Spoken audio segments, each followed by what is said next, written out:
Na segunda nada, terça. Foi terça a entrevista do Bolsonaro ao Jornal Nacional, né? Terça. Foi. Bolsonaro? Não foi segunda. Ah, não, hoje é quarta. Hoje é Ontem quarta. foi Isso, foi na terça, segunda. foi Ciro, segunda foi Bolsonaro, Isso. O presidente sugeriu, praticamente afirmou, né?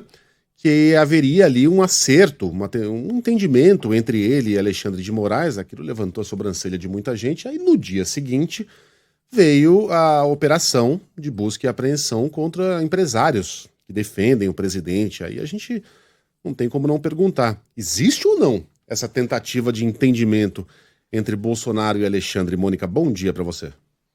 Oi, Megali, bom dia a todos. Pois é, nós revelamos aqui, né, e comentamos algumas vezes, Megali, que estava em curso uma tentativa de entendimento entre o Bolsonaro e Alexandre de Moraes em Brasília, para que, de um lado, o presidente baixasse o tom dos ataques ao Tribunal Superior Eleitoral e às urnas eletrônicas, e, por outro, o ministro aceitasse reivindicações das Forças Armadas sobre a transparência das eleições. O próprio presidente, como disse você, na entrevista ao Jornal Nacional, nessa semana, falou desse entendimento, claramente. Mas ontem a operação da Polícia Federal levou, né, à conclusão, Megali, de que era tudo talvez uma ilusão, né, uma plantação, como se diz, de notícias falsas por parte de integrantes do governo. Quer dizer, que o governo queria um acordo, mas que o ministro estaria ali na posição em que sempre esteve. Então eu fui a ministra do Supremo Tribunal Federal, Megali, para perguntar, para tentar entender os bastidores de tudo isso. O que eu ouvi? O que eu colhi de informações lá? Que o fato de Bolsonaro e o ministro Alexandre de Moraes estabelecerem pontes na tentativa de um diálogo institucional civilizado, né, não significa que o Código Penal foi suspenso. Foi essa, uma das expressões que eu ouvi foi essa, né? Não significa que o Código Penal foi suspenso e que aliados do presidente da República estarão liberados para cometer crimes, né? Que a corte segue intransigente com ataques à democracia e que isso ficou claro no discurso do ministro Alexandre de Moraes quando ele tomou posse no Tribunal Superior Eleitoral. E isso originou a operação da Polícia Federal contra empresários que defenderam um golpe no Brasil em conversas de WhatsApp. Então, de acordo, né, com um outro ministro que eu ouvi no Supremo, não há como estabelecer uma trégua que implique na aceitação de ameaças à ordem democrática e ao Estado de Direito, porque esse é um dos crimes mais graves previstos na Constituição. Né? A Constituição, em um dos seus artigos, ela diz que constitui crime, inclusive inafiançável, o atentado contra a ordem constitucional e o Estado democrático. Então, o diálogo entre o Bolsonaro e o Alexandre de Moraes pode seguir, mas, de acordo com colegas do Alexandre de Moraes no Supremo, precisa se dar em um ambiente que eles chamam de civilizado. Né? Ataques à democracia, pronto, é o limite, né? É aí a linha divisória. Nós vimos que ontem o presidente da República não reagiu publicamente contra o ministro, como é o estilo dele em casos assim, né? Se conteve. Ontem ele veio em São Paulo para um almoço com um outro grupo de empresários.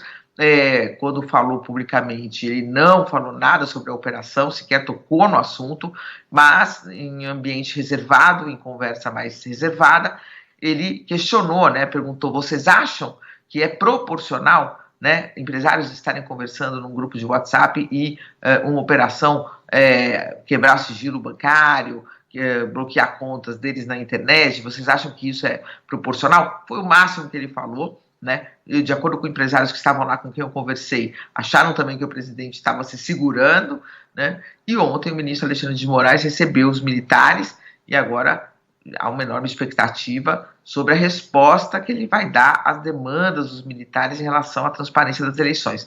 Portanto, essa tentativa de um diálogo, né, de um entendimento, vamos dizer assim, ela ainda está em pé, né, mas com esse tremor forte aí, vamos ver se resiste, né, a esse tremor forte, porque ali foram alvo, inclusive, amigos pessoais do presidente da República, né, como o dono da Ravan, o empreiteiro Meir Nigre, quer dizer, são pessoas muito, muito próximas do presidente que foram objeto de uma operação de busca e apreensão. Então, há um abalo grande, mas o que eu apurei é isso, quer dizer, você tem diálogos sobre, inclusive o ministro do próprio governo Bolsonaro me disse isso também, o diálogo é sobre as urnas, sobre as eleições, não passa por outras questões, Megali. Ô, Mônica, e num momento decisivo, né, para a corrida eleitoral, isso acontece exatamente nesse momento, quando a gente está, 40 dias da eleição? 30. Pois é.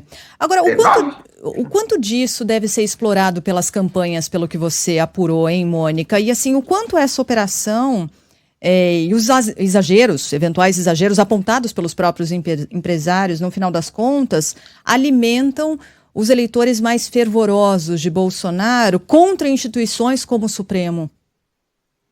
Eu acho que alimenta, né, Sheila? Porém, tudo depende da orientação que o presidente Jair Bolsonaro dá. A gente já viu que ele tem um grande domínio sobre essa parcela, né, mais radicalizada, um domínio de conseguir mobilizar. A gente comentou aqui também que o presidente da República já disse que se queria discursar no 7 de setembro para evitar a interpretação de suas falas, de parecer que ele está provocando o ministro do Supremo ou do TSE ou o público que vai estar ali no 7 de setembro se inflamar. Mas, por um outro lado, a gente comentou aqui também, ele não desmobilizou as suas tropas. Ele falou, não vou levar uma segunda bola nas costas. Falou isso para um aliado dele no Rio de Janeiro que conversou comigo.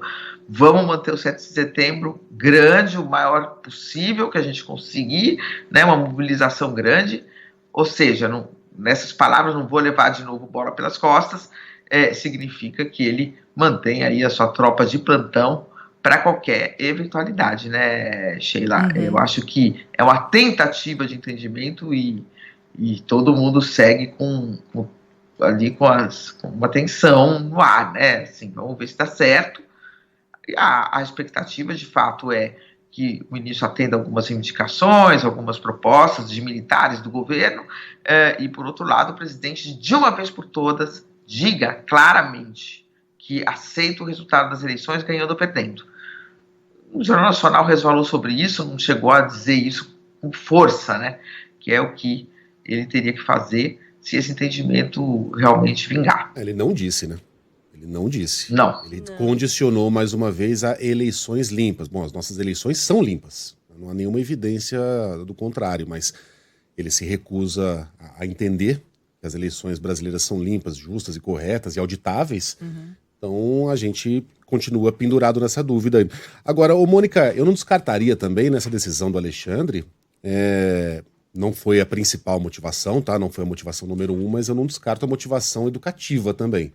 Ele fez um discurso duro, disse que teria tolerância zero contra eventuais ataques à democracia, ao Estado de Direito, e na primeira oportunidade foi lá e deu o recado. Olha, o presidente pode ficar fazendo isso porque ele é protegido por uma série de circunstâncias. Ele tem a proteção circunstancial da PGR, ele tem processos de impeachment que não são abertos pelo presidente da Câmara, mesmo que fosse, não haveria 2/3 de votos contrários a ele. Então ele tem essa proteção enquanto estiver na cadeira de presidente. Mas vocês não. Vocês não podem ficar pregando golpe de Estado, intervenção militar. Isso é crime inafiançável. Então fique esperto aí. Você que acha que pode ficar adotando o mesmo discurso de Bolsonaro, não é todo mundo que tem a proteção do presidente. Eu não descartaria essa motivação, viu, Mônica?